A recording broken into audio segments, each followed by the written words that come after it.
شعیب شہین صاحب، آج جو آپ کا سیمینار تھا جس میں عمران خان صاحب نے خطاب کیا، اس میں آپ نے کچھ اور بھی ایکسپرٹس کو بلایا ہوا تھا. سابق فورن سیکرٹری تھے، شمشاد صاحب تھے، ایاز امیر صاحب تھے. تو آپ کو لگ رہا ہے کہ عمران خان صاحب جو ہے پہلے جلسے جلوس کر رہے تھے، اب انہوں نے سیمیناروں میں جا کے تقریریں شروع کر دی ہیں، تو وہ جو ایک ان کا بیانیہ ہے یہ کلک کرے گا اور اس بیانیے کا 17 جولائی کا جو بائی الیکشن ہے اس پہ کوئی اثر پڑے گا؟ یہ پولیٹیکل تو مجھے نہیں پتا کہ اس کا کچھ اثر ہوگا یا نہیں ہوگا، لیکن ایک بات ہے کہ وہ سیریس ڈسکشنز کو سننا چاہتا ہے. بڑے تحمل مزاجی سے اس نے ہم سب کی تقریریں سنی، اور اس میں ایاز امیر صاحب نے بڑی کھل کے باتیں کیں، عمران ریاض نے باتیں کیں، شمشاد صاحب نے بڑی کھل کے باتیں کیں.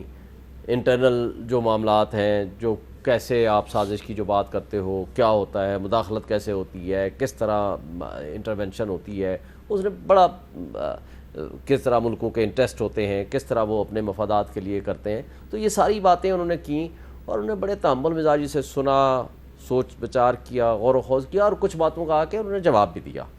تو میں سمجھتا ہوں کہ ایک جس طرح سیکھنے کے مراحل ہوتے ہیں، وہ ایک سیکھنے کے مراحل سے گزر رہے ہیں. صرف یہ نہیں ہے کہ ایک پاپولر موو ضرور ان کو مل گئی اس چینج کے بعد. اچھا، یہ جو ان کا نیریٹو ہے، اس کی وجہ سے جو پولرائزیشن اس ملک میں ہوئی ہے، اس کا نشانہ جو ہے وہ آپ کی بار بھی بنی ہے. آپ پریزیڈنٹ ہیں، آپ آج میزبان تھے، آپ کا وائس پریزیڈنٹ اور سیکرٹری جو ہے وہ آپ کے ساتھ نہیں ہے، اور یہ تقسیم ہمیں کافی جگہ پہ نظر آ رہی ہے. یہ جو پولرائزیشن ہے، یہ آپ کے خیال میں یہ الٹیمیٹلی اس کا کوئی اچھا نتیجہ نکلے گا یا برا نتیجہ نکلے گا؟ کیونکہ پہلے تو میں آپ کو اپنی ایگزیکٹو کمیٹی کا بتا دوں، ہمارے 17 ممبر ہیں.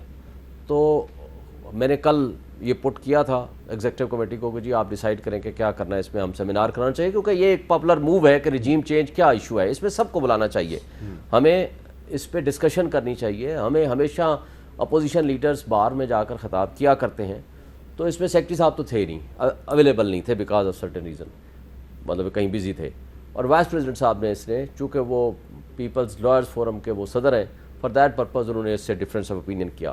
باقی سب ممبران نے اس پہ اوکے کیا، اور انہوں نے کہا جی چونکہ جب ایگزیکٹو کمیٹی کا فیصلہ آ جاتا ہے تو everyone has to obey the decision of the majority. تو ہم نے ڈیسائیڈ کیا اور آج ہم نے وہ فنکشن کیا. تو جو پولرائزیشن ہوئی ہے، دیکھیں میں سمجھتا ہوں کہ یہ اس وقت بھی بدترین پولرائزیشن ہے. اس سے پہلے ماضی میں کہیں آپ سوشل میڈیا اٹھاؤ، کہیں بھی کرو، اس کا نقصان بھی ہے، فائدہ بھی ہے. نقصان یہ ہے کہ عدم برداشت کا ماحول پیدا ہو گیا. میں ایک نئے سیمینار کی طرف جا رہا ہوں کہ عدم برداشت معاشرے کی تباہی اور برداشت معاشرے کی بقا ہے. اس پہ میں کرنے لگا ہوں، اور انشاءاللہ ہم بڑے تمام سینئر اور سیزن لوگوں کو بلائیں گے. لیکن میں اس پولرائزیشن کی بات کروں، پولرائزیشن ایک لحاظ سے بینیفیشل بھی ہے کہ لوگ کھل کے باتیں کرنے لگ گئے ہیں، اداروں کے خلاف بھی، اداروں کے حق میں بھی، خواہ وہ فوج ہے، خواہ وہ عدلیہ ہے، کوئی یہ نہیں ہے مقدس گائے بن کے بیٹھی ہے، خواہ وہ ہم ہیں، خواہ وہ میڈیا ہے، وہ کھل کے باتیں سامنے آ رہی ہیں. لیکن کھل کے بات جو بھی کی جائے، کھل کے کرنی چاہیے. فیکٹس بالکل ٹھیک ہونے چاہیے. اب جیسا کہ ابھی اظہر صدیق صاحب بھی کہہ رہے تھے کہ فیکٹس بالکل ٹھیک ہونے چاہیے.